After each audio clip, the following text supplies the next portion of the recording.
नमस्कार मित्रों, कैसे हैं आप सब। आज की क्लास जो है अक्टूबर माह की फर्स्ट वीक की पूरी करंट अफेयर्स है। 1 अक्टूबर से 7 अक्टूबर के बीच में जो संपूर्ण विश्व में भारत में जो भी घटनाएं हुई हैं उन घटनाओं से संबंधित करंट अफेयर्स की क्लास है। आज की जो क्लास है, आज की क्लास का पहला टॉपिक है प्रॉमिस टू चिल्ड्रन अभियान। प्रॉमिस टू चिल्ड्रन अभियान क्या है? एक प्रॉमिस की गई है बच्चों से कि उनके जो अधिकार हैं वो अधिकार किसी भी क्षेत्र में हो, चाहे वो शिक्षा की दृष्टि से हो या किसी भी खेल की दृष्टि से हो, आप सबको ये जो अधिकार हैं वो प्रदान किए जाएंगे। तो ये एक पहल प्रारंभ की गई है। अभी हाल फिलहाल में T20 वर्ल्ड कप वीमेंस का भारत और श्रीलंका में आयोजन हो रहा है। इस आयोजन के दौरान आईसीसी यानी अंतरराष्ट्रीय क्रिकेट परिषद और इसके साथ में बच्चों के अधिकारों के लिए कार्य करने वाली एक संस्था है यूनिसेफ का पूरा नाम यूनाइटेड नेशंस इंटरनेशनल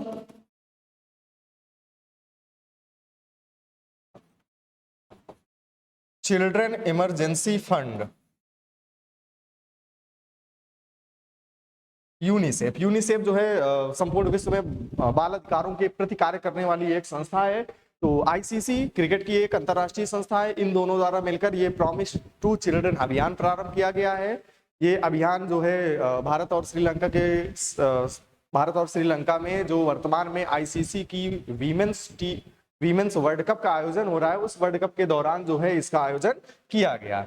इसका उद्देश्य क्या है कि बच्चों को गुणवत्तापूर्ण शिक्षा उपलब्ध कराई जाएगी, बच्चों को स्वास्थ्य एवं पोषण के क्षेत्र में जो अधिकार दिए गए वो उपलब्ध कराए जाएंगे, बच्चों को सुरक्षित जल और स्वच्छता तक पहुंच प्रदान की जाएगी, हिंसा से सुरक्षा दी जाएगी और खेलने और विकास के अवसर प्रदान किए जाएंगे। ये जो पूरा का पूरा अभियान है, इस अभियान के 2 ब्रांड एम्बेसडर भी बनाए गए हैं, जिसमें से पहला ब्रांड एम्बेसडर है आयुष्मान खुराना। आयुष्मान खुराना एक बॉलीवुड एक्टर है जो यूनिसेफ से जुड़े हुए हैं। दूसरा स्मृति मंधाना, भारत की प्रमुख महिला क्रिकेटर जो स्मृति मंधाना है, स्मृति मंधाना को भी इस अभियान का ब्रांड एम्बेसडर बनाया गया है। तो चीजें अच्छे से याद कर लेना कि ये अभियान जो है आईसीसी और यूनिसेफ का संयुक्त, इन दोनों की संयुक्त पहल है और मुख्य रूप से इसके ब्रांड एम्बेसडर आयुष्मान खुराना और स्मृति मंधाना है। ठीक, आज की क्लास का नेक्स्ट टॉपिक है वेरी मोस्ट इंपॉर्टेंट। खूब इस समय पूरा का पूरा विश्व चर्चा में बना हुआ है जब से जो है संयुक्त राज्य अमेरिका द्वारा ट्रंप सरकार द्वारा भारत पर और विश्व के अन्य देशों पर टैरिफ आरोपित किया गया है। तो भारत ने इससे बचने के लिए अन्य देशों के साथ अपने व्यापारिक संबंध बढ़ाने प्रारंभ कर दिए हैं। इन व्यापारिक संबंधों में से 4 यूरोपीय देश हैं। यूरोपीय देश जितने भी हैं, यूरोपीय देशों का एक समूह है। उन्होंने एक अपना राजनीतिक और आर्थिक पूरी की पूरी एक यूनिटी बना रखी है जिसे यूरोपियन यूनियन के नाम से जाना जाता है। यूरोपियन यूनियन जो है, यूरोपियन यूनियन में टोटल कितने मेंबर्स हैं? यूरोपियन यूनियन जो है इसमें टोटल 27 मेंबर हैं। ठीक, 27 देश जो हैं यूरोप के, ये सब इसमें मेंबर है। अब यूरोप महाद्वीप के 4 ऐसे देश जो इस यूरोपीय यूनियन के संघ में यानी यूरोपीय संघ में शामिल नहीं है, वो 4 देश हैं स्विट्जरलैंड, नॉर्वे, आइसलैंड और लीचेनस्टीन। ठीक, स्विट्जरलैंड, नॉर्वे, आइसलैंड और लीचेनस्टीन, ये चारों देश जो हैं यूरोपियन यूनियन के पार्ट नहीं है। यूरोप महाद्वीप में है लेकिन यूरोपियन यूनियन के पार्ट नहीं है। इन 4 देशों को संयुक्त रूप से यूरोपीय मुक्त व्यापार संघ के नाम से जाना जाता है, यूरोपियन फ्री ट्रेड एसोसिएशन। ठीक, ये जो इन चारों देशों द्वारा ये समूह है, ये समूह 1960 में स्थापित किया गया था और इसका मुख्य उद्देश्य था जो एक ट्रेड ब्लॉक बनाया था यूरोपियन यूनियन के रूप में, इन 4 देशों ने अपना एक अलग ट्रेड ब्लॉक बनाया। ठीक, तो भारत ने इन 4 यूरोपीय संघ से इतर जो 4 देश हैं यूरोपीय महाद्वीप के, उनके साथ एक समझौता किया है। तो इस समझौते को, ये एक एफटीए है। एफटीए क्या होता है? एफटीए का मतलब होता है free trade agreement. Free trade agreement, free trade क्या होता है?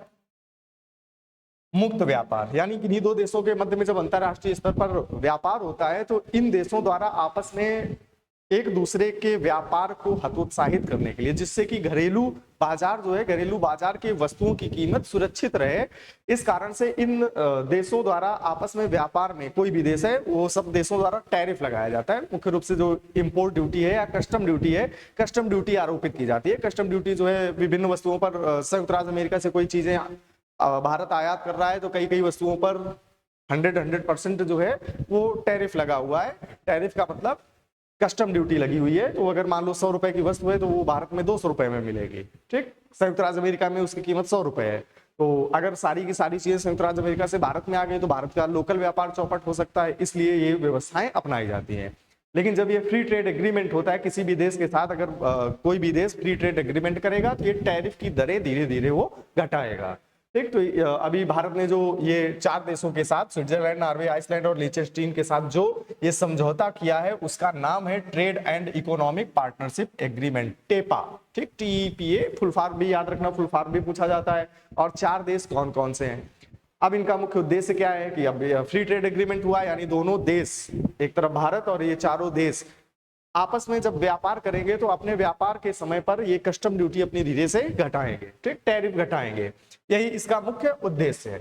अब ये जो फ्री ट्रेड एग्रीमेंट हुआ है, इस एग्रीमेंट के तहत दोनों देशों ने एक दूसरे पर जो है कुछ सुविधाएं उपलब्ध कराई है, जिसमें से भारत में ये 4 देश अगले 15 सालों में लगभग $100 अरब का निवेश करेंगे, यानी भारत में ये लोग पैसा अपना लगाएंगे विभिन्न क्षेत्रों में। भारत ने क्या किया है, भारत ने इस क्षेत्र को जो है टैरिफ में 92% जो है टैरिफ में, भारत ने 82.7% टैरिफ में कमी की है, जबकि EFTA के ये जो 4 देश हैं इनके द्वारा 92.2% अपने टैरिफ में यानी अपने टैक्स में कटौती की गई है। वेरी वेरी मोस्ट इंपॉर्टेंट, याद रखना, फ्री ट्रेड एग्रीमेंट है ये। अभी हाल फिलहाल में देखो, समझौता तो हुआ था 2024 में, परंतु ये समझौता लागू हुआ है 1 अक्टूबर 2025 से। ठीक, इसलिए ये अच्छे से इन चीजों को याद रख लेना। ठीक, नेक्स्ट टॉपिक है भारत में प्रमुख नियुक्तियों में से अर्धसैनिक बल जो है, अर्धसैनिक बलों में से 2 अर्धसैनिक बल में महानिदेशक या DG की नई नियुक्ति हुई है। उन नियुक्ति में से पहला नाम है प्रवीर रंजन। प्रवीर रंजन जो है ये एक IPS अधिकारी है। ये CISF क्या है, भारत में औद्योगिक प्रतिष्ठान है, औद्योगिक प्रतिष्ठान हो गए, सार्वजनिक संपत्तियां हो गई, इनकी रक्षा के लिए अर्धसैनिक बल के रूप में CISF कार्य करता है। CISF जो है इसका पूरा नाम सेंट्रल इंडस्ट्रियल सिक्योरिटी फोर्स, इसकी स्थापना जो है 1969 में की गई थी, मुख्यालय है नई दिल्ली। ये एक गृह मंत्रालय से संबंधित एक अर्धसैनिक बल है, यानी ये अर्धसैनिक बल गृह मंत्रालय के अधीन आता है। तो प्रवीर रंजन CISF के महानिदेशक नियुक्त किए गए। इन्होंने जो है RS भट्टी का स्थान लिया है। RS भट्टी जो है ये हाल फिलहाल में रिटायर हुए हैं, तो इन्हीं के स्थान पर प्रवीर रंजन को CISF का हेड या DC या महानिदेशक नियुक्त किया गया है। नेक्स्ट पॉइंट है प्रवीण कुमार। प्रवीण कुमार जो है ये भी एक IPS अधिकारी है। इनको जो है ITBP, Indo Tibetan border police, जो मुख्य रूप से भारत और तिब्बत या भारत और चीन की सीमा पर मुख्य रूप से अर्धसैनिक बल कार्य करता है या इसको तैनाती मिलती है, तो इसके जो हेड हैं या DG हैं या महानिदेशक है प्रवीण कुमार को बनाया गया है। एक IPS अधिकारी है। इन्होंने राहुल रसगोत्रा का स्थान लिया। राहुल रसगोत्रा जो है ये भी हाल फिलहाल में अभी रिटायर हुए हैं, तो इनके स्थान पर जो है प्रवीण कुमार को ITBP का DG नियुक्त किया गया है। ठीक, अब ये जो ITBP है, ITBP की स्थापना 1962 में हुई थी। इसका भी मुख्यालय नई दिल्ली में और ये गृह मंत्रालय के अधीन आने वाली एक अर्धसैनिक बल है। ठीक, तो ये दोनों चीजें अच्छे से याद कर लेना। नेक्स्ट पॉइंट है global tourism award. Global tourism award जो है अभी हाल ही में दिया गया है। ये जो पुरस्कार है ग्लोबल न्यूज नेटवर्क द्वारा ये पुरस्कार दिया जाता है। ये पुरस्कार दिया जाता है कि विभिन्न राज्यों द्वारा या विभिन्न सरकारों द्वारा जो सतत विकास है, सतत विकास यानी संसाधनों का ऐसा दोहन करना जिससे कि भविष्य की पीढ़ियों के लिए संसाधन सुरक्षित रहे। तो अगर अपने टूरिज्म को सतत विकास के हिसाब से अपने टूरिज्म का विकास करने के लिए ये पुरस्कार दिया जाता है। तो अभी हाल फिलहाल में जो है आंध्र प्रदेश का जो पर्यटन विभाग है, आंध्र प्रदेश के पर्यटन विभाग को ये पुरस्कार दिया गया है। अभी हाल फिलहाल में आंध्र प्रदेश जो है, आंध्र प्रदेश ने अपनी नई पर्यटन नीति लागू की है। इस नई नीति में उसने PPP यानी पब्लिक प्राइवेट पार्टनरशिप, सार्वजनिक निजी सहभागिता, ठीक, जिसमें से सार्वजनिक और निजी दोनों क्षेत्र मिलकर किसी एक ही क्षेत्र पर कार्य करते हैं। तो ये जो नई नीति है, पर्यटन नीति है, इस नीति में जो प्राइवेट सेक्टर को टूरिज्म के डेवलपमेंट के लिए या टूरिस्ट प्लेसों के डेवलपमेंट के लिए इनवाइट किया गया है। ठीक, तो जो सतत विकास के हिसाब से या सतत पर्यटन के हिसाब से आंध्र प्रदेश पर्यटन विभाग द्वारा अपनी नीति लागू की गई है। इसी के उसमें गंडीकोटा नामक एक नया टूरिस्ट प्लेस विकसित किया गया। तो अपनी इस नई नीति के कारण इसको एक कुछ नए इनोवेशन करने के कारण ग्लोबल टूरिज्म अवार्ड मिला है किसको, आंध्र प्रदेश के पर्यटन विभाग को। पर्यटन विभाग है, विभाग की तरफ से आईएएस अधिकारी हैं जो सचिव है निशिथा गोयल। निशिथा गोयल ने इस पुरस्कार को प्राप्त किया है। ठीक, नेक्स्ट है अंतरराष्ट्रीय वरिष्ठ नागरिक दिवस। वरिष्ठ नागरिक मुख्य रूप से जो 60 वर्ष की आयु पूर्ण कर चुके हैं, उन नागरिकों ने अभी तक विश्व में या समाज में उन्होंने क्या योगदान दिया है, उस योगदान देने के बाद आज की डेट पर जो है वो वृद्ध हो चुके हैं। तो धीरे धीरे लोग जो है वृद्ध लोगों को किनारे कर देते हैं और नई पीढ़ी जो है वो कहती है पुरानी पीढ़ी ने किया क्या है। तो जो वृद्धजन है, वृद्धजनों का जो भारतीय समाज में या संपूर्ण विश्व में कहीं भी जो योगदान है, उस योगदान को प्रमोट करने के लिए या उनको महत्व देने के लिए संयुक्त राष्ट्र संघ द्वारा 1990 में इस दिवस की घोषणा की गई थी। ये दिवस कब आयोजित किया गया? 1 अक्टूबर 2025 को। 1 अक्टूबर को प्रतिवर्ष अंतरराष्ट्रीय वरिष्ठ नागरिक दिवस के रूप में आयोजित किया जाता है। उद्देश्य क्या है? वही वरिष्ठ नागरिकों का समाज में क्या योगदान था, इसी की रूपरेखा इंगित करना। 2025 की थीम, मुख्य रूप से दिवस में दो ही चीज इंपॉर्टेंट है, आयोजन कब हुआ और थीम है older persons driving local and global action. ठीक, यानी जो ओल्डर पर्सन है इन्होंने लोकल और ग्लोबल क्षेत्र में इन्होंने क्या कार्य किया है। ठीक, ये जो है मुख्य रूप से अंतरराष्ट्रीय वरिष्ठ नागरिक दिवस। अब एक क्वेश्चन अदर से याद रखना कि यूएन ह्यूमन राइट्स काउंसिल जो संयुक्त राष्ट्र की मानवाधिकार परिषद है, मानवाधिकार परिषद द्वारा एक संकल्प पारित किया गया जिसमें बोला गया है, जिसे बोला गया है संकल्प 58/13। ये संकल्प किससे संबंधित है, ये क्वेश्चन याद रखना है। ये अप्रैल 2025 में, यानी इसी साल का 6 महीने के मुख्य रूप से मतलब इसी साल का करंट अफेयर्स है। तो ये जो संकल्प है 58/13, ये संकल्प संयुक्त राष्ट्र महासभा द्वारा या मानवाधिकार परिषद द्वारा इसको पारित किया गया है। कुल 81 देशों ने अभी तक इसको मान्यता प्रदान कर दी है। इसमें से इतना पॉइंट याद रखना है कि ये संकल्प 58/13 एक ऐसा संकल्प है जो वृद्धों के जो कानूनी अधिकार हैं उनको बाध्यकारी ढंग से लागू किया जाएगा। ठीक, तो ये संकल्प 15/13 वरिष्ठ नागरिकों के अधिकारों पर एक कानूनी रूप से बाध्यकारी दस्तावेज है। ठीक, नेक्स्ट है गज रक्षक app. Very most important question है। गज रक्षक ऐप दूसरे राज्य से संबंधित है और गज मित्र योजना दूसरे राज्य से संबंधित है। दोनों कोलैप्स होंगे एग्जाम में। तो गज रक्षक ऐप जो है ये मध्य प्रदेश के मुख्यमंत्री जो है मोहन यादव द्वारा जो है ये ऐप लॉन्च किया गया है। इसका मुख्य उद्देश्य क्या है कि विभिन्न टेक्निकल, जिसमें से एआई आधारित प्रणाली या जीपीएस ट्रैकिंग प्रणाली, इन सब प्रणालियों का प्रयोग करके एक ऐप डेवलप किया गया है। इस ऐप के माध्यम से हाथी किस दिशा में जा रहे हैं या हाथियों की वास्तविक लोकेशन पता लगाने के लिए इसका प्रयोग किया जाएगा। अब ये क्यों किया जाएगा? क्योंकि मनुष्य जंगल पूरा खा गया है। ठीक, यानी जंगलों पर कब्जा कर लिया है। अब जब मनुष्य ने जंगलों पर कब्जा कर लिया है तो हाथी जो है अब अपना क्षेत्र उसका सीमित हो गया है, तो हाथी को के विचरण के लिए जगह कम पड़ी। वो धीरे धीरे जो है आबादी वाले क्षेत्र पर जाना शुरू हुआ। आबादी वाले क्षेत्र में जाना शुरू हुआ, तब मनुष्य और हाथियों के बीच में संघर्ष प्रारंभ हुआ। तो इस मनुष्य और हाथी के संघर्ष को रोकने के लिए या इससे निपटने के लिए ये ऐप लॉन्च किया गया है बांधवगढ़ टाइगर रिजर्व में। बांधवगढ़ टाइगर रिजर्व मध्य प्रदेश में है और इसके बांधवगढ़ टाइगर रिजर्व के आसपास के क्षेत्र में जो लोग निवास करते हैं उनके मोबाइल में इस ऐप के माध्यम से एक नोटिफिकेशन जाएगा कि हाथियों का झुंड किस दिशा में जा रहा है। ठीक, जिससे पता लगेगा कि अब जो है हाथी आ रहे हैं, मतलब जंगल के जो है सब साम्राज्य इन्हीं का है, तो अब हमको छोड़कर अपने घरों में दुबक जाना चाहिए। ठीक, याद रखना गज रक्षक ऐप किस राज्य से संबंधित? मध्य प्रदेश, बांधवगढ़ टाइगर रिजर्व से संबंधित। ठीक, हाथी जो है आवासीय क्षेत्र में चले गए तो जनता जो है दोनों के बीच में संघर्ष प्रारंभ हुआ। हाथी जो है जनता के पटक के मारती है और जो है जनता जो है हाथी के पीछे लग जाते हैं। अब इसी मानव हाथी संघर्ष को रोकने के लिए एक योजना चली थी, उसका नाम है गजमित्र योजना। तो गजमित्र योजना का संबंध किस राज्य से है? यहाँ पर ये योजना है।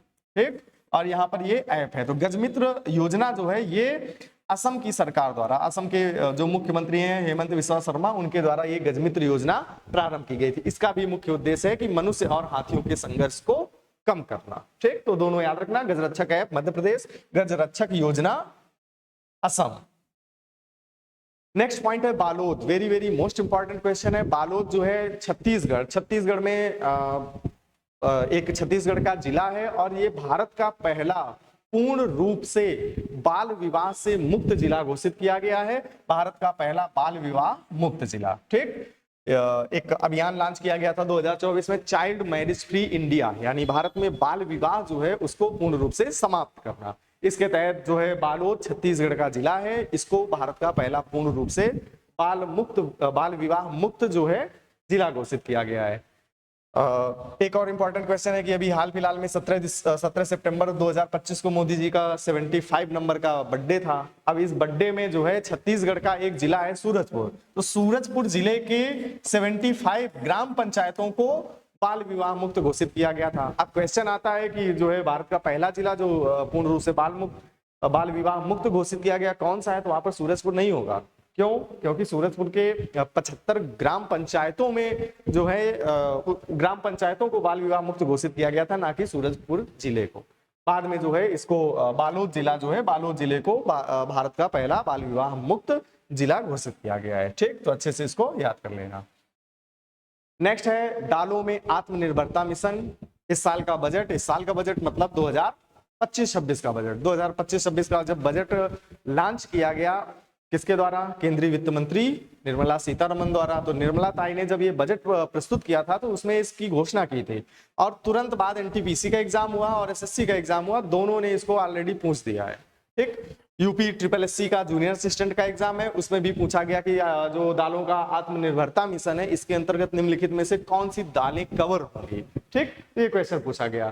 तो जो दालों का आत्मनिर्भरता मिशन है हाल ही में 1 अक्टूबर से इसको प्रारंभ किया गया है। ठीक, 1 अक्टूबर से प्रारंभ किया गया है, इसको मंजूरी दी गई है।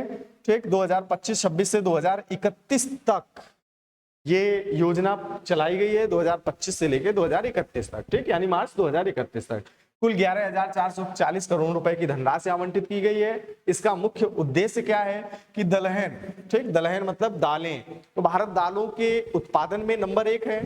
ठीक, खपत में नंबर 1 है और आयात में भी नंबर 1 है, यानी दालों के आयात में कमी लाना ही इसका मुख्य उद्देश्य है। तो इसके लिए कुछ लक्ष्य निर्धारित किए गए हैं। इन लक्ष्यों में से मुख्य रूप से इसका क्षेत्र जो है 310 लाख हेक्टेयर तक किया जाएगा। अब अलग अलग लक्ष्य हैं, कुछ भी पूछेगा क्वेश्चन, यानी जितने क्षेत्रफल में दलहनों का यानी दालों का उत्पादन होता है उस क्षेत्रफल को बढ़ाकर हमें 310 लाख हेक्टेयर करना है।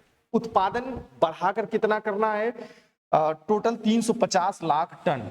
ठीक, उत्पादन लक्ष्य 350 लाख टन, ये 310 लाख हेक्टेयर है, यानी क्षेत्रफल में दालों का उत्पादन होगा। कुल उत्पादन होगा 350 लाख टन। यहाँ पर जो है प्रति हेक्टेयर यानी उत्पादकता की बात हो रही है, तो प्रति हेक्टेयर उत्पादकता 1130 किलोग्राम प्रति हेक्टेयर में उगाया जाएगा। 2 करोड़ जो है किसानों को लक्षित करने का लक्ष्य रखा गया है। ठीक, भारत जो है दालों का सबसे बड़ा उत्पादक, उपभोक्ता और आयातक देश है। तुअर, उड़द, मसूर, मूंग और चना मुख्य रूप से दलहनी फसलों के अंतर्गत आती हैं और भारत में दलहनी फसलों के उत्पादन में इस राज्य का प्रथम स्थान है, मध्य प्रदेश का पहला स्थान है। ठीक, तो अच्छे से इसको याद कर लेना। ठीक, तो दालों का आत्मनिर्भर मिशन। नेक्स्ट है पंडित छन्नूलाल मिश्र। पंडित छन्नूलाल मिश्र जो है ये भारत में उत्तर प्रदेश के मुख्य रूप से आजमगढ़ जिले से संबंधित हैं। आजमगढ़ जिले में इनका जन्म हुआ, लेकिन इनकी कर्म भूमि जो है वो वाराणसी रही। अब वाराणसी जो है, लेकिन इनकी मृत्यु जो है वो मिर्जापुर में हुई। बनारस में थे, बीमार थे, बाद में मिर्जापुर में इनकी डेथ हो गई। पंडित छन्नूलाल मिश्र जो है, सबसे पहला तो क्वेश्चन है कि पंडित छन्नूलाल मिश्र किस क्षेत्र से संबंधित है। तो पंडित छन्नूलाल मिश्र जो है मुख्य रूप से भारत में ठुमरी के प्रसिद्ध गायक हैं। ठुमरी जो है मुख्य रूप से गायन की एक पद्धति है। ठुमरी में से मुख्य रूप से ये किराना और बनारस घराना, मुख्य रूप से बनारस घराने से संबंधित रहे। तो 2-3 ये कीवर्ड अच्छे से याद रखना। ठुमरी के प्रसिद्ध गायक हैं, बनारस और किराना दोनों घरानों से संबंधित हैं। ठीक, इनको जो पुरस्कार मिले हैं उसमें से 2000 में संगीत नाटक अकादमी पुरस्कार मिला, 2010 में पद्म भूषण और 2020 में पद्म विभूषण का पुरस्कार इनको प्राप्त हुआ। ये कुछ चीजें इतनी अच्छे से याद कर लेना। ठीक, मुख्य रूप से आजमगढ़ जिले से संबंधित थे। कर्मभूमि बनारस थी। बनारस घराना और किराना घराना से संबंधित थे। मुख्य रूप से ठुमरी के गायक थे। ठुमरी के अलावा भी जो है ख्याल, भजन, कजरी, चैती इन शैलियों से भी संबंधित रहे। ठीक, नेक्स्ट है 14th Hurun India rich list 2025, यानी भारत में धनी व्यक्ति या अरबपति व्यक्ति, भारत में कुल कितने अरबपति व्यक्ति हैं और इनकी पूरी लिस्ट, इनकी रैंकिंग, ये एक संस्था है हुरून इंटरनेशनल, तो या हुरून उसी की एक शाखा है, हुरून रिसर्च इंस्टीट्यूट की शाखा है, भारत के लिए जो है कार्य करती है और भारत के लिए आंकड़े जारी करती है। तो M3M इंडिया और हुरून रिसर्च इंस्टीट्यूट द्वारा संयुक्त रूप से ये जारी किया गया। इस रिपोर्ट में यानी 2025 की जो हुरून इंडिया रिच लिस्ट है, यानी सबसे अरबपतियों की सूची है, इसमें से बताया गया कि भारत में टोटल वर्तमान में 350 से अधिक अरबपति हैं, जिसमें से 101 महिलाएं भी शामिल हैं। अब ये जो रिपोर्ट जारी की गई, इसके अनुसार भारत का सबसे धनी व्यक्ति कौन है? मुकेश अंबानी और उनका परिवार, टोटल 9,55,410 करोड़, इसके बाद करोड़, ठीक, रुपए जो है इनकी कुल संपत्ति है। रिलायंस इंडस्ट्री से संबंधित है। गौतम अडानी जी दूसरे नंबर पर हैं, 8,14,720 जो है टोटल करोड़ रुपए जो है इनकी टोटल वैल्यू है इनकी कंपनी की, अडानी ग्रुप से संबंधित है। इसके बाद रोशनी नाडर मल्होत्रा, ठीक, ये भारत की सबसे धनी महिला है, 2,84,120 करोड़ रुपए जो है इनकी कुल संपत्ति है, HCL कंपनी से संबंधित है। इसके बाद साइरस पूनावाला, सीरम इंस्टीट्यूट, ठीक, जिसने कोरोना की वैक्सीन बनाई थी। फिर कुमार मंगलम बिरला ग्रुप जो है, इसके हेड जो है आदित्य बिरला है, वो 6वें नंबर पर नीरज बजाज, दिलीप सांघवी 7वें पर, अजीम प्रेमजी, गोपीचंद हिंदुजा और राधा किशन दमानी, ठीक, ये टॉप 10 की लिस्ट है। इसमें से टॉप 3 नाम याद कर लेना। इन सबसे इंपॉर्टेंट इस साल का क्वेश्चन है कि भारत का सबसे युवा अरबपति कौन बना है, ठीक, तो भारत का सबसे युवा अरबपति बने हैं अरविंद श्रीनिवास। अरविंद श्रीनिवास जो है ये एक AI टूल है परप्लेक्सिटी, तो परप्लेक्सिटी के ये मालिक हैं और इनकी टोटल संपत्ति है 21,190 करोड़ रुपए, ठीक। तो इस साल का सबसे इंपॉर्टेंट क्वेश्चन बनेगा कि हुरून इंडिया रिच लिस्ट 2025 के अनुसार भारत का सबसे युवा अरबपति कौन है? कौन है? अरविंद श्रीनिवास।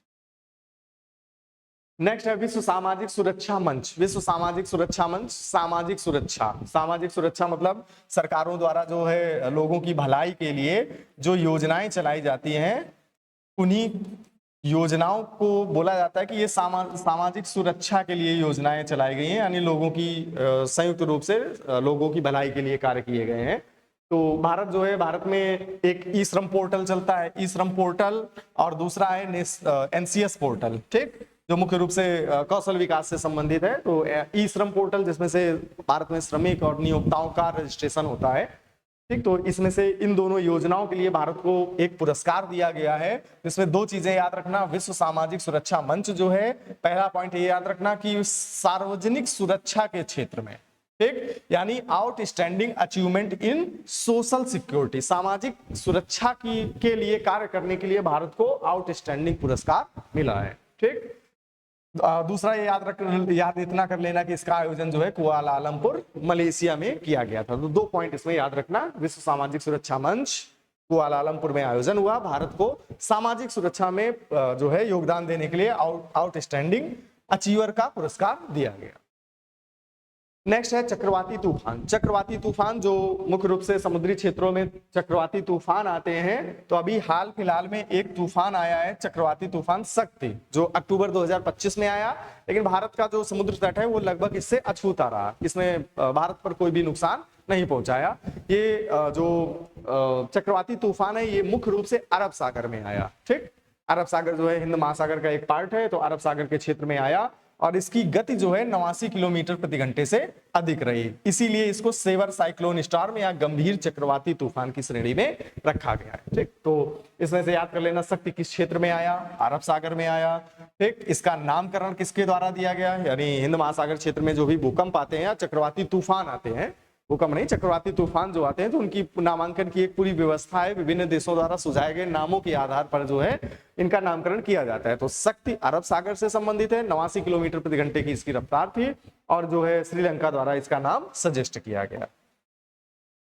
नेक्स्ट है विश्व सेरेब्रल पाल्सी दिवस, सेरेब्रल पाल्सी दिवस जो है 6 अक्टूबर 2025 को इसका आयोजन किया गया। सेरेब्रल पाल्सी क्या होता है? मुख्य रूप से बच्चों में जो है तंत्रिका तंत्र से संबंधित जो विकार आ जाते हैं, यानी न्यूरोलॉजिकल डिसऑर्डर आ जाते हैं, तो मस्तिष्क का असामान्य विकास होता है, तो इसी को सेरेब्रल पाल्सी कहते हैं। तो सेरेब्रल पाल्सी दिवस जो है 6 अक्टूबर 2025 को मनाया गया। यूनिक एंड यूनाइटेड, अद्वितीय और एकजुट इसकी प्रमुख थीम रही। नेक्स्ट है भूमि प्रशासन और आपदा प्रबंधन पर राष्ट्रीय सम्मेलन। गुजरात के मुख्यमंत्री भूपेंद्र पटेल जो हैं उनके द्वारा इसका उद्घाटन किया गया। गुजरात में इसका आयोजन किया गया। मुख्य उद्देश्य क्या है कि बदलती मौसम से संबंधित घटनाओं या बदलते पर्यावरण के हिसाब से हमें जो भूमि है, भूमि का रख रखाव कैसे करना है और इसका प्रबंधन कैसे करना है। ठीक, तो इसके लिए 3 से 4 अक्टूबर 2025 को आयोजन किया गया। बस इतना याद कर लेना, आयोजन स्थल कहां पर था? महात्मा मंदिर, गांधीनगर। ठीक, गुजरात में इसका आयोजन किया गया। सिंगल सा पॉइंट ये याद कर लेना। नेक्स्ट है विश्व की सबसे ऊंचाई पर स्थित सड़क। Very very most important question है। 2021 में बॉर्डर रोड ऑर्गेनाइजेशन, सीमा सड़क संगठन, उसके द्वारा एक उमलिंगा दर्रा जो है वहां से होते हुए एक सड़क बनाई गई थी जो अब तक की विश्व की सबसे ऊंची मोटरेबल सड़क थी। मोटरेबल सड़क मतलब जहां से वाहन गुजर सके। अभी हाल फिलहाल में बीआरओ ने उससे भी अधिक ऊंचाई पर, ठीक, वो जो पहले बनाई थी वो लगभग 19,000 फीट की ऊंचाई पर थी, 19,024। अभी नई ऊंचाई जो है 19,400 फीट की ऊंचाई पर एक नई सड़क बनाई है। ये सड़क जो है लद्दाख में स्थित है। कहां पर? लद्दाख में। और वर्ड याद रखना, कीवर्ड इसमें से मिगला दर्रा। मिगला दर्रे से होते हुए सड़क का निर्माण बीआरओ, बॉर्डर रोड ऑर्गेनाइजेशन या सीमा सड़क संगठन द्वारा जो है इसका निर्माण किया गया है। और ये विश्व की सबसे ऊंची मोटरेबल सड़क, ठीक, एक पूरा का पूरा सामरिक दृष्टि से महत्वपूर्ण सड़क है। लिकारु मिगला फुकचे, जो इन क्षेत्र से जो है हिमालय के क्षेत्र से होते हुए पहाड़ों को काट कर जो है ये रोड बनाई गई है, जिससे कि लद्दाख में चीन की सीमा तक भारतीय सेना या भारतीय लोगों की पहुंच सुनिश्चित हो सके। ठीक, तो ये रोड जो है यहाँ पर ये जितनी भी ऊंचाई पर रोडें बनाई जाती हैं, ये सारी की सारी रोडें प्रोजेक्ट हिमांक, एक प्रोजेक्ट हिमांक के तहत बनाई जाती हैं। तो याद रखना है, उमलिंगा वाली रोड हो या ये वाली मिगला पास वाली रोड हो, ये सारी की सारी प्रोजेक्ट हिमांक के तहत बनाई गई हैं। नेक्स्ट क्वेश्चन है पीएम सेतु योजना। Very very most important question है। घोषणा पहले हो गई थी, अभी हाल फिलहाल में जो है 4 अक्टूबर 2025 को प्रधानमंत्री नरेंद्र मोदी द्वारा जो है विज्ञान भवन नई दिल्ली से इसका उद्घाटन किया गया। भारत में कौशल विकास के लिए ये एक योजना है, पीएम सेतु। फुल फॉर्म जरूर याद रखना। ठीक, prime ministers skill enhancement and technical upgradation. Full form में ही सब कुछ लिखा हुआ है कि ये किस लिए योजना है। स्किल इनहेंसमेंट यानी कौशल विकास, ठीक, टेक्निकल अपग्रेडेशन यानी जो टेक्निकल संस्थाएं हैं जो मुख्य रूप से कौशल विकास के लिए जो कार्य कर रही हैं उनको अपग्रेड करना, ठीक, नए हिसाब से जो है अपग्रेड करना। तो कौशल विकास के लिए कौन सी संस्थाएं कार्यरत हैं? कौशल विकास के केंद्र के रूप में आईटीआई संस्थाएं जो हैं, जो आईटीआई संस्थाएं ही कार्यरत हैं। तो आईटीआई संस्थाओं का उन्नयन करना और लोगों को रोजगार उन्मुख, इन इंस्टीट्यूशन को रोजगार उन्मुख केंद्र के रूप में विकसित करना ही इस योजना का मुख्य उद्देश्य है। ठीक, टोटल 60,000 करोड़ रुपए धनराशि दी गई है और 2025 से 30 की अवधि में जो है भारत के 1,000 आईटीआई जो है उनको मॉडर्न किया जाएगा। यानी आज के हिसाब से जो विभिन्न क्षेत्रों में आज की टेक्नोलॉजी है या बदलते औद्योगिक परिदृश्य हैं, उनके हिसाब से लोगों को और वहां के प्रशिक्षकों को, यानी स्टूडेंट और जो प्रशिक्षक हैं, उन सबको ट्रेंड किया जाएगा। और ट्रेंड करने के बाद जो है मुख्य रूप से यहाँ पर इस योजना के तहत 5 राष्ट्रीय उत्कृष्टता केंद्र यानी सेंटर ऑफ एक्सीलेंस स्थापित किए गए हैं। ये 5 सेंटर ऑफ एक्सीलेंस मतलब पर्टिकुलर एक चीज के लिए या किसी एक कमोडिटी या किसी वस्तु के लिए या किसी सेवा के लिए पर्टिकुलर एक क्षेत्र के लिए स्थापित किया जाए, उत्कृष्टता केंद्र। ठीक, तो 5 उत्कृष्टता केंद्रों की स्थापना की जा रही है, जिसमें से पंजाब लुधियाना किस लिए प्रसिद्ध है? टेक्सटाइल के लिए प्रसिद्ध है, कपड़े के लिए प्रसिद्ध है। तो वहां पर टेक्सटाइल का और टेक्सटाइल मैन्युफैक्चरिंग का जो है वो एक क्षेत्र स्थापित किया जाएगा, यानी एक सेंटर ऑफ एक्सीलेंस स्थापित किया जाएगा। कानपुर उत्तर प्रदेश का कानपुर जो है ये मुख्य रूप से चमड़े के उत्पादन के लिए प्रसिद्ध है, इसलिए लेदर और फुटवियर डिजाइन के लिए सेंटर ऑफ एक्सीलेंस स्थापित किया जाएगा। उड़ीसा का भुवनेश्वर जो है ये मुख्य रूप से ऑटोमेशन और रोबोटिक्स के सेंटर ऑफ एक्सीलेंस के रूप में विकसित किया जाएगा। हैदराबाद का तेलंगाना जो है, ये तेलंगाना हैदराबाद में साइबर सिटी है, यानी सूचना प्रौद्योगिकी IT, ठीक, तो इसका सेंट्रल ऑफ एक्सीलेंस स्थापित किया जाएगा। नेक्स्ट है चेन्नई में विद्युत और विद्युत से संबंधित जो भी इलेक्ट्रॉनिक्स इंजीनियरिंग है उससे संबंधित सेंटर ऑफ एक्सीलेंस का निर्माण किया जाएगा। तो पीएम सेतु का पूरा नाम, योजना 25 से 30 तक चलेगी, 60,000 करोड़ रुपए धन आवंटित हुआ है। मुख्य रूप से देश के 100 ITI संस्थान जो है उनका उन्नयन किया जाएगा, उनको अपग्रेड किया जाएगा, ठीक। और ये 5 नेशनल सेंटर ऑफ एक्सीलेंस जो है ये स्थापित किए गए हैं, ठीक, कितना अच्छे से याद कर लेना। नेक्स्ट है विश्व आवास दिवस, world habitat day. World habitat day जो है इसमें से कोई डेट नहीं फिक्स है, बस अक्टूबर माह जो होगा, अक्टूबर माह का जो फर्स्ट मंडे होगा, पहला सोमवार होगा, उस पहले सोमवार को इसका आयोजन किया जाएगा। इस साल वर्ष 2025 में इसका आयोजन किया गया 6 अक्टूबर 2025 को, ठीक। अब इसमें से केवल इतना याद कर लेना, विश्व आवास दिवस जो है आयोजन कब हुआ, 6 अक्टूबर 2025 को आयोजन हुआ। थीम क्या है, अर्बन क्राइसिस रिस्पांस, यानी शहरी संकट प्रतिक्रिया, यानी आज के हिसाब से बदलते हुए पर्यावरण और जलवायु के हिसाब से शहर में आवास की कैसी समस्याएं उत्पन्न हो रही हैं, उससे निपटने के लिए जो है इसका आयोजन किया जाता है, ठीक। पहली बार जो है 1986 में आयोजित किया गया था, संयुक्त राष्ट्र महासभा द्वारा 85 में घोषित था, 86 में पहली बार आयोजित किया गया। वर्ष 2025 में 6 अक्टूबर 2025 को आयोजित किया गया। Theme very very most important, शहरी संकट प्रतिक्रिया, अर्बन क्राइसिस रिस्पॉन्स। नेक्स्ट है 68वीं राष्ट्रमंडल संसदीय सम्मेलन, वेरी वेरी मोस्ट इंपॉर्टेंट। राष्ट्रमंडल क्या है, राष्ट्रमंडल ऐसे देशों का समूह है जो कभी ब्रिटेन के अधीन रहे हैं। राष्ट्रमंडल जो है, राष्ट्रमंडल का गठन हुआ था दिसंबर 1931 में। 1931 में इस समूह का गठन हुआ था। इसका मुख्यालय है लंदन में, यूके में, लंदन में इसका मुख्यालय स्थित है। भारत जो है देश में स्वतंत्रता प्राप्त हुई 1947 में। भारत इस समूह का सदस्य बना 1949 में। तो राष्ट्रमंडल ऐसे देशों का समूह है जो कभी ब्रिटेन के अधीन रहे, ठीक। तो राष्ट्रमंडल संसदीय सम्मेलन का मतलब क्या हुआ कि राष्ट्रमंडल देशों की जो संसद है, संसद के जो चुने हुए प्रतिनिधि हैं, उन प्रतिनिधियों का एक सम्मेलन है, जिससे कि आपस में लोकतंत्र जैसे जो विचार हैं, लोकतांत्रिक संस्थाएं हैं, उनकी इंपॉर्टेंस बनी रहे, ठीक। तो ये आयोजन जो हुआ है वेरी वेरी मोस्ट इंपॉर्टेंट, सबसे इंपॉर्टेंट है इसमें से कि इसका आयोजन कहां पर हुआ। तो कॉमनवेल्थ पार्लियामेंट्री कॉन्फ्रेंस जो है इसका आयोजन बारबाडोस में किया गया, ब्रिज टाउन में। अब भारत इस सम्मेलन में भारत का भी एक प्रतिनिधिमंडल शामिल हुआ, यानी भारत के कुछ सांसद गए होंगे। तो इन सब प्रतिनिधियों का जो मुखिया था वो कौन था, ठीक। तो भारत के जो लोकसभा अध्यक्ष हैं ओम बिरला इस सम्मेलन में भारतीय प्रतिनिधिमंडल के प्रमुख के रूप में शामिल हुए थे। इसमें से कुछ और जो हैं सांसद शामिल हुए, जिसमें से ओम बिरला, श्री हरिवंश, ये उपसभापति हैं राज्यसभा के, अनुराग शर्मा, ठीक, ये लोकसभा के सांसद हैं। डॉक्टर डी पुरंदेश्वरी, ठीक, ये एक महिला सांसद है। इसी सम्मेलन के दौरान जो है महिलाओं का एक अलग सम्मेलन होगा, उसकी ये अध्यक्ष है, ठीक। तो हेड जो है हेड बनेगी इसकी। डॉक्टर के सुधाकर, ये लोकसभा के सांसद हैं। रेखा शर्मा राज्यसभा की सांसद हैं। अजीत माधव राव गोपचडे, ये भी राज्यसभा के सांसद हैं। उत्पल कुमार, ये लोकसभा के महासचिव हैं। पीसी मोदी, ये राज्यसभा के महासचिव हैं। तो इतने लोग जो हैं ये इस यात्रा के दौरान भारतीय प्रतिनिधिमंडल में शामिल थे। 2 चीजें याद कर लेना, राष्ट्रमंडल संसदीय सम्मेलन आयोजन ब्रिजटाउन बारबाडोस, और ओम बिरला जो है भारतीय प्रतिनिधिमंडल के अध्यक्ष थे, ठीक। नेक्स्ट है नेट पोलरेक्स जो है ये एक राष्ट्रीय प्रदूषण प्रतिक्रिया अभ्यास है। एक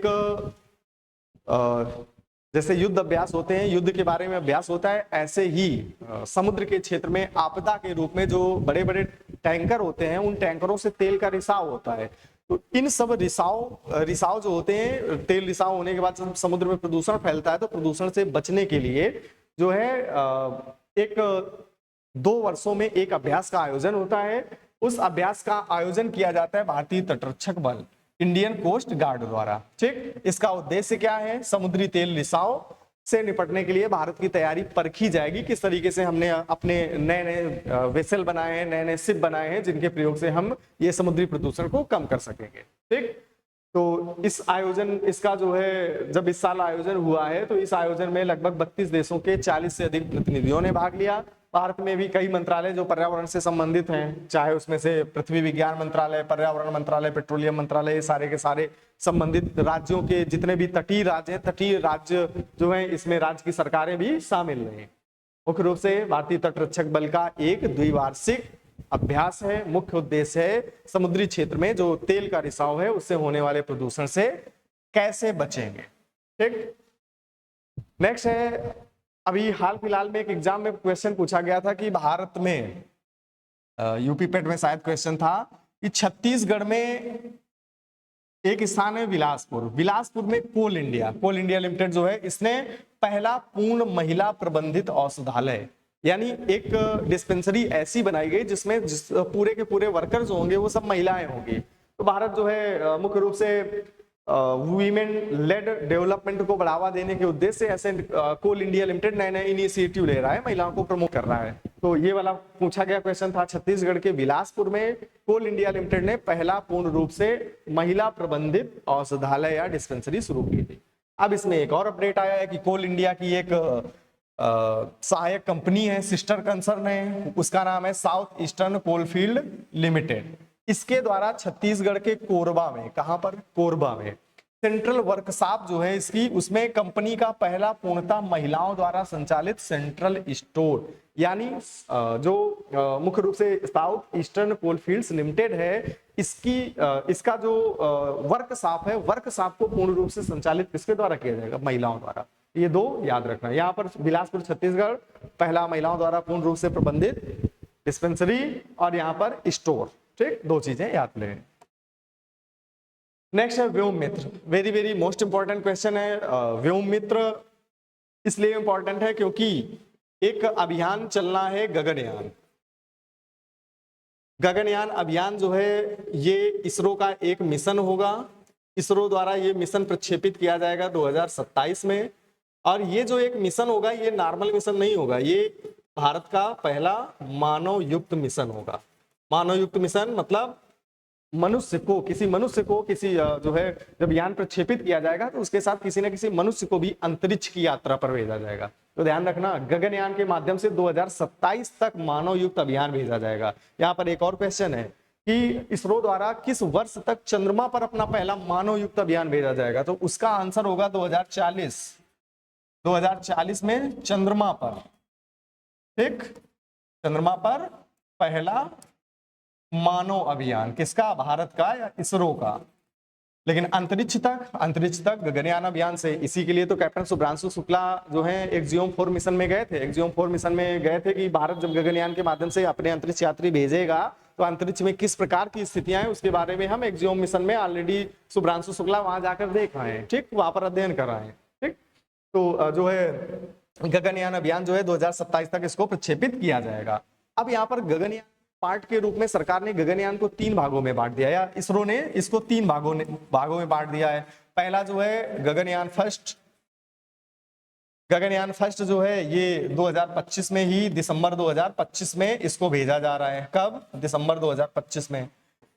इसमें से मुख्य रूप से गगनयान फर्स्ट में क्या है कि जो अंतरिक्ष है, अंतरिक्ष की निचली कक्षा में एक ह्यूमनॉइड भेजा जाएगा। ह्यूमनॉइड मतलब आधा मनुष्य और आधा रोबोट, ठीक। तो ये जो अर्ध ह्यूमनॉइड है उसका नाम है व्योम मित्र। व्योम का मतलब अंतरिक्ष, मित्र का मतलब अंतरिक्ष का मित्र, ठीक। तो ये एक महिला ह्यूमनॉइड है, ठीक, व्योम मित्र, जो मुख्य रूप से इसरो के गगनयान फर्स्ट अभियान, जो गगनयान के पार्ट के रूप में वहां के इस बारे में अध्ययन करने के लिए 2025 दिसंबर 2025 में प्रक्षेपित किया जाएगा, उसमें ह्यूमनॉइड को भेजा जाएगा व्योम मित्र को। तो व्योम मित्र दिसंबर 2025 में Gaganyaan mission, Gaganyaan first mission के तहत जाएगा। सेकंड जो है गगनयान सेकंड, इसका जो सेकंड पार्ट है और जो मेन गगनयान है दोनों 2027 में, ठीक, दोनों 2027 में प्रक्षेपित किए जाएंगे। तो ये गगनयान को 3 पार्टों में बांट दिया गया है। तो याद रखना व्योम मित्र जो है अंतरिक्ष का मित्र, ठीक। ये क्या है, एक अर्ध ह्यूमैनॉइड है। किसके द्वारा विकास किया गया है, very very most important, ISRO की एक संस्था है, एक यूनिट है, विक्रम साराभाई अंतरिक्ष केंद्र जो केरल में स्थित है, इसके द्वारा इस ह्यूमैनॉइड का विकास किया गया है। ये ह्यूमैनॉइड क्या है, ये मुख्य रूप से एल्यूमिनियम की मिश्र धातु से निर्मित है। इसमें से अपने आप जो है कृत्रिम बुद्धिमत्ता है, यानी एआई का फीचर्स भी है, यानी किसी भी क्षेत्र पर वहां पर वायुदाब या वहां से संबंधित जो भी सूचनाएं होंगी सारी की सारी सूचना देगा, ठीक। ये जो है व्योम मित्र हिंदी और अंग्रेजी दोनों में संवाद कर सकता है, यानी बातचीत भी कर सकता है, ठीक। अभियान जो है कब भेजा जाएगा, दिसंबर 2025 में, तो इसको याद कर लेना। नेक्स्ट है आईसीजीएस अक्षर। आईसीजीएस अक्षर जो है ये भारतीय तटरक्षक बल में शामिल किया गया है और ये एक गश्ती पोत है। गश्ती पोत का मतलब जो तटीय सुरक्षा भारतीय तटरक्षक बल जो है उसके अधीन होती है, और जो तटीय सुरक्षा है, तटीय सुरक्षा के लिए इन छोटे छोटे वेसल होते हैं, छोटे छोटे जो है जहाज होते हैं, छोटे का मतलब बड़े बड़े जो नेवल शिप हैं उनकी अपेक्षा छोटे होते हैं, तो ये तेज गश्ती पोत होते हैं, फास्ट पेट्रोल वेसल, ठीक। तो ये अदम्य श्रेणी जो है, एक अदम्य श्रेणी है, जहाजों की अलग अलग श्रेणियां बटी होती हैं विभिन्न अलग अलग फीचर्स के हिसाब से, तो अदम्य श्रेणी का ये एक पोत है। इसका जलावतरण किया गया कराईकल। कराईकल कहां पर है, पुडुचेरी में, ठीक। इसका निर्माण किसके द्वारा किया गया, गोवा शिपयार्ड लिमिटेड द्वारा। तो भारत की स्वदेशी टेक्नोलॉजी की दिशा में एक अत्यंत महत्वपूर्ण कदम है, क्योंकि इस वेसल में जो आईसीजीएस अक्षर है, इस वेसल में लगभग 60% स्वदेशी तकनीक का प्रयोग किया गया है। पार्ट्स और जो तकनीक है 60% स्वदेशी तकनीक प्रयोग की गई है, ठीक। इसकी अधिकतम गति लगभग 27 नॉट्स जो है इसकी अधिकतम गति है। तो याद रखना आईसीजीएस अक्षर जो है ये एक तेज गश्ती पोत है जो कराईकल, पुडुचेरी के कराईकल में जलावतरण किया गया है। किसके द्वारा बनाया गया है, गोवा शिपयार्ड लिमिटेड द्वारा, ठीक। नेक्स्ट है कोंकर 2025। कोंकर 2025 जो है ये एक सैन्य युद्धाभ्यास है। विभिन्न देशों द्वारा जो है शांति काल में युद्ध जैसी स्थितियां की, युद्ध की स्थिति में हम कैसे निपटेंगे, आपस में कैसे सहयोग करेंगे, कोलैबोरेशन करेंगे, उसके लिए जो है कृत्रिम स्थितियां पैदा करके जो है एक अभ्यास किया जाता है। तो कोंकण 2025 जो है वर्ष 2004 से प्रारंभ हुआ था। ये भारतीय नौसेना यानी एक नेवल, कोंकण का नाम ही है, कोंकण भारत का कोंकण तट, ठीक। भारत का जो पश्चिमी तट है उसमें से कोंकण तट, तो कोंकण तट में जो है इसका आयोजन किया गया किसके किसके बीच में, भारत की नेवी और ब्रिटेन की नेवी, इन दोनों के मध्य में इसका आयोजन किया गया। आयोजन जो है 5 से 12 अक्टूबर तक किया गया। इसके 2 फेज रहे, एक सी फेज, एक जो है मुख्य रूप से हार्बर, ठीक। हार्बर का मतलब बंदरगाह, ठीक। तो जो है इसमें से मुख्य रूप से एक दूसरे के जो है आइडियाज वो डिस्कशन होता है। 5 से 7 अक्टूबर तक चलाया गया। सी चरण जो सी फेज था, सी फेज में मतलब गहरे समुद्र पर जाकर समुद्र के अंदर युद्ध अभ्यास करना, ठीक। जटिल नौसैनिक अभ्यास किए जाते हैं। अब इसमें से याद क्या करना है, कोंकण जो है इसका आयोजन कब से कब तक किया गया, 5 से 12 अक्टूबर किया गया। आयोजन कहाँ किया गया, अरब सागर, भारत के पश्चिमी तट पर, ठीक। इसमें से कौन कौन शामिल रहा है, इंडियन नेवी और ब्रिटेन की रॉयल नेवी। इसके साथ में मेन इंपॉर्टेंट है कि भारत की तरफ से आईएनएस विक्रांत और ब्रिटेन की तरफ से एचएमएस प्रिंस ऑफ वेल्स, ठीक। ये 2 नेवल शिप इसमें प्रयुक्त हुए, ठीक। तो नेक्स्ट टॉपिक है नवी India mobile congress. India mobile congress, India mobile congress का मतलब क्या हुआ कि जो टेक्नोलॉजी क्षेत्र है, टेक्नोलॉजी क्षेत्र की सबसे बड़ी एक कांग्रेस का मतलब सम्मेलन, ठीक, या अधिवेशन 8 से 11 अक्टूबर 2025 को इसका जो है 8 से 11 अक्टूबर 2025 तक इसका आयोजन किया गया। भारत के प्रधानमंत्री नरेंद्र मोदी द्वारा इसका उद्घाटन किया गया। इसका उद्घाटन किया गया यशोभूमि, ठीक, नई दिल्ली के यशोभूमि में। इसकी थीम क्या है, नवाचार से परिवर्तन, यानी इनोवेट टू ट्रांसफॉर्म। ट्रांसफॉर्म मतलब अचानक से परिवर्तन करना, तो किसी भी क्षेत्र में अचानक से परिवर्तन करना है तो उसके लिए इनोवेशन करना पड़ेगा, ठीक। तो इनोवेट टू ट्रांसफॉर्म इसका आईएमसी यानी इंडियन मोबाइल कांग्रेस जो नवा संस्करण था इसकी प्रमुख थीम रही। अब जो इसका मुख्य उद्देश्य क्या है, मुख्य उद्देश्य ये है कि दूरसंचार और जो डिजिटल प्रौद्योगिकी है उसके मामले में भारत लगभग आत्मनिर्भर बन चुका है। तो आत्मनिर्भर भारत को और सशक्त बनाना है डिजिटल टेक्नोलॉजी के लिए। इसके लिए होता है ना कि भारत की जो डिजिटल इकोनॉमी है 2030 तक $1 ट्रिलियन पहुंचनी है, ठीक। कितनी, $1 ट्रिलियन। तो $1 ट्रिलियन तक इसकी जो है डिजिटल इकोनॉमी पहुंचाना है, तो इसको और मजबूत करना है। तो जो मुख्य रूप से इसके विषय रहे 6G अलायंस, मतलब 6G का कैसे विकास किया जाएगा, साइबर सुरक्षा से कैसे निपटेंगे, सैटेलाइट के माध्यम से हम कैसे आपस में सामंजस्य स्थापित करेंगे, आर्टिफिशियल इंटेलिजेंस जो है, आर्टिफिशियल इंटेलिजेंस को इंटरनेट से कैसे जोड़ेंगे। ठीक, तो ये सारे के सारे मुख्य रूप से इसके पॉइंट है। याद रखना, आयोजन 8 से 10 अक्टूबर, यशोभूमि नई दिल्ली में। थीम क्या है? Innovate to transform. ठीक, नेक्स्ट है INS एंड्रॉथ। आजकल SSC और रेलवे जो है ये भारत की जो ये स्वदेशी टेक्नोलॉजी बढ़ रही है, मुख्य रूप से जो नेवी और एयरफोर्स के जो संबंधित जो टेक्नोलॉजी है उससे संबंधित क्वेश्चन खूब पूछ रहा है। ठीक, इस साल का जैसे अभी SSC के जितने एग्जाम हुए उसमें से ये भरे पड़े हैं क्वेश्चन। तो INS एड्रॉथ, एड्रॉथ क्या है? एड्रॉथ एक द्वीप है, लक्षद्वीप समूह का एक द्वीप है, और इस द्वीप के नाम पर एक शिप का नाम रखा गया है, इंडियन नेवल शिप का नाम रखा गया है, INS इंडियन नेवल शिप। ये एक submarine warfare shallow water craft है। इसका मतलब ये हुआ कि एक समुद्री तटवर्ती क्षेत्र जो होता है वो अपेक्षाकृत उसकी गहराई कम होती है, तो उथले हुए भाग में समुद्र में एंटी सबमरीन, यानी जो सबमरीन है, सबमरीन से निपटने वाले जहाज जो है उस श्रेणी में इसको बनाया गया है।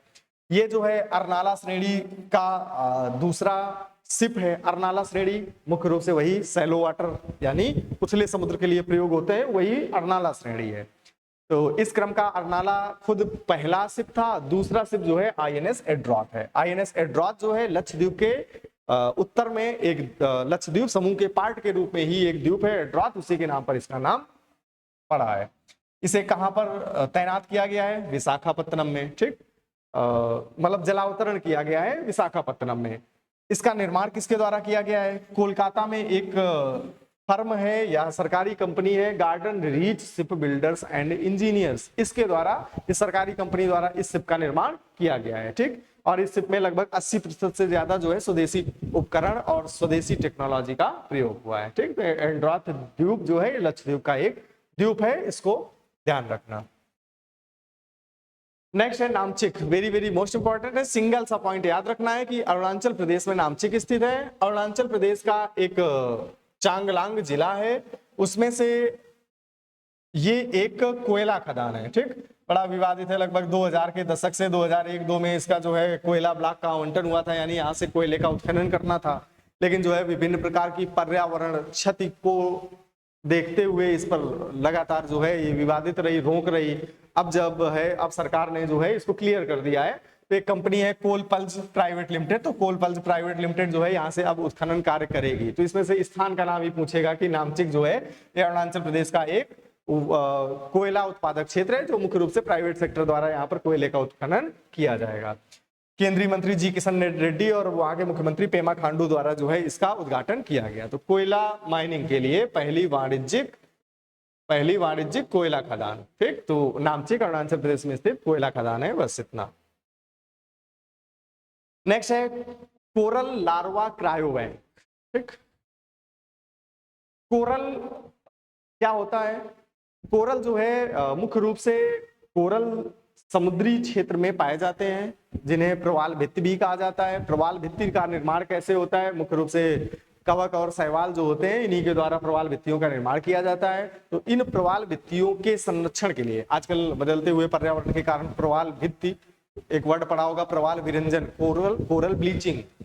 जब समुद्री क्षेत्र के तापमान में वृद्धि होती है तो ये जो रंग बिरंगे कोरल दिखते हैं, ठीक, तो इन कोरल के ऊपर जो मुख्य रूप से जूजेंथले नाम के शैवाल पाए जाते हैं, उन शैवाल नष्ट हो जाते हैं समुद्र के तापमान में वृद्धि के कारण। ठीक, उसको प्रवाल विरंजन की घटना कहते हैं। सारा का सारा कलर जो है हट जाता है, व्हाइट कलर में जो है मुख्य रूप से कवक बचते हैं। ठीक, तो अभी हाल ही में फिलीपींस ने अपना एक बैंक लॉन्च किया है जिसे कहा गया है क्रायो बैंक, जो मुख्य रूप से कोरल रीफ्स जब बनते हैं तो उसके जो लार्वा होते हैं, लार्वा को संरक्षित किया जाएगा। अब संरक्षित यानी क्रायोलॉजी में जहां पर क्रायो तकनीक आ गई, उसका मतलब ये हुआ कि अत्यंत कम तापमान पर किसी भी वस्तु को नाइट्रोजन में संरक्षित करना। ठीक, तो यहाँ पर जो ये कोरल है, कोरल के लावा जो है ये -196 डिग्री के टेम्परेचर पर जो है ये संरक्षित रखे जाएंगे। भविष्य में जब कोरल खत्म होंगे या कम होंगे तो इनका कोरल जो है या प्रवाल भित्तियां फिर से स्थापित की जाएंगी। ठीक, इंपॉर्टेंट पॉइंट है कोरल भित्तियां। तो फिलीपींस सरकार द्वारा लॉन्च किया गया है। इसमें से फिलीपींस, ताइवान, इंडोनेशिया, मलेशिया और थाईलैंड यानी इसके पड़ोसी देश जो हैं इनके भी प्रमुख वैज्ञानिक संस्थान जो है वो इसमें भाग हैं, मतलब सहयोगी के रूप में हैं। ठीक, एक वर्ड आता है the coral triangle. Coral triangle का मतलब ये हुआ कि मुख्य रूप से प्रशांत महासागर का जो क्षेत्र है जिसमें से Indonesia, Malaysia, Philippines, Papua New Guinea, Solomon द्वीप और तिमोर लेस्ते, ये पूरा का पूरा जो क्षेत्र बना हुआ है ये पूरा का पूरा कोरल ट्रायंगल कहलाता है। विश्व में सबसे ज्यादा जो है कोरल यहीं पर पाए जाते हैं। 6 मिलियन वर्ग किलोमीटर का टोटल क्षेत्र है। ठीक, इसे समुद्र का अमेजन भी कहा जाता है। जैसे अमेजन के जंगल में अमेजन के वर्षावन पाए जाते हैं, उसी तरीके समुद्र का अमेजन किसे कहते हैं? ये कोरल ट्रायंगल में जो ये कोरल्स पाए जाते हैं। ठीक, नेक्स्ट है सहकारिता मंत्रालय में एक अपडेट आया है। सहकारिता मंत्रालय जो है सबसे नवीनतम मंत्रालय है भारत का। वर्तमान में केंद्रीय गृह मंत्री जो अमित शाह हैं वही सहकारिता मंत्री भी हैं।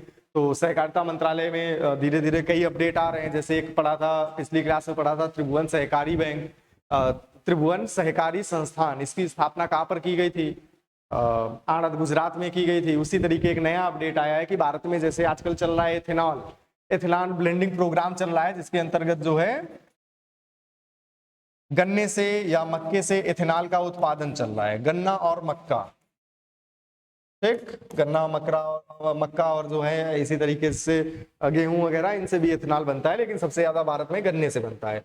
संपूर्ण विश्व में गन्ने से एथेनॉल के उत्पादन में ब्राजील का पहला स्थान है और जो है मक्के से एथेनॉल के उत्पादन में यूएसए का पहला स्थान है। ठीक, आज अभी कल का न्यूज़पेपर देखा होगा, अगर पढ़ा होगा तो उसमें होगा कि मक्का जो है, भारत जो है संयुक्त राज्य अमेरिका से मक्का आयात करेगा एथेनॉल बनाने के लिए। ठीक, तो जैसे महाराष्ट्र है तो महाराष्ट्र में गन्ना फैक्ट्री, गन्ना के जो प्लांट है वो बहुत है, चीनी उद्योग खूब है, तो ये वहां पर गन्ना उत्पादन भी ठीक ठाक मात्रा में होता है। तो वहां से गन्ने से एथेनॉल का उत्पादन किया जा रहा है। तो अब एथेनॉल के बाद भी कुछ ऐसे बाई प्रोडक्ट बचते हैं जिनका प्रयोग मुख्य रूप से कॉम्प्रेस्ड बायोगैस, सीबीजी, ठीक, कॉम्प्रेस्ड बायोगैस के निर्माण में किया जाएगा। तो इसी के लिए केंद्रीय सहकारिता मंत्रालय अमित शाह द्वारा जो है महाराष्ट्र के कोपरगांव में एक सहकारी संस्था है जिसे नाम दिया गया है महर्षि शंकरराव कोल्हे सहकारी साखर कारखाना। ठीक, जो मुख्य रूप से एक चीनी उत्पादन का प्लांट है, तो वहीं पर जो है इसका उद्घाटन किया गया है, इस परियोजना का उद्घाटन किया है। तो भारत में सहकारी मतलब सामूहिक रूप से जो है जनता की भागीदारी के साथ पहला सीबीजी, सीबीजी मतलब सीबीजी का मतलब एक मुख्य रूप से क्लीन एनर्जी हो गई। क्लीन एनर्जी में से मतलब जैव अपशिष्ट से स्वच्छ ईंधन का निर्माण किया जाएगा, कॉम्प्रेस्ड बायोगैस, ठीक, और पोटास का निर्माण किया जाएगा। तो इसकी एक योजना कहां पर स्थापित है? महाराष्ट्र के कोपरगांव में। तो कीवर्ड में केवल इतना याद कर लेना, महाराष्ट्र का कोपरगांव, यहाँ पर कोई सीबीजी नामक एक कोई प्लांट स्थापित किया गया। ठीक, तो आज की क्लास में यानी वीक 1 में, अक्टूबर माह के वीक 1 में इतना ही। नेक्स्ट वीक में इसके आगे की घटनाएं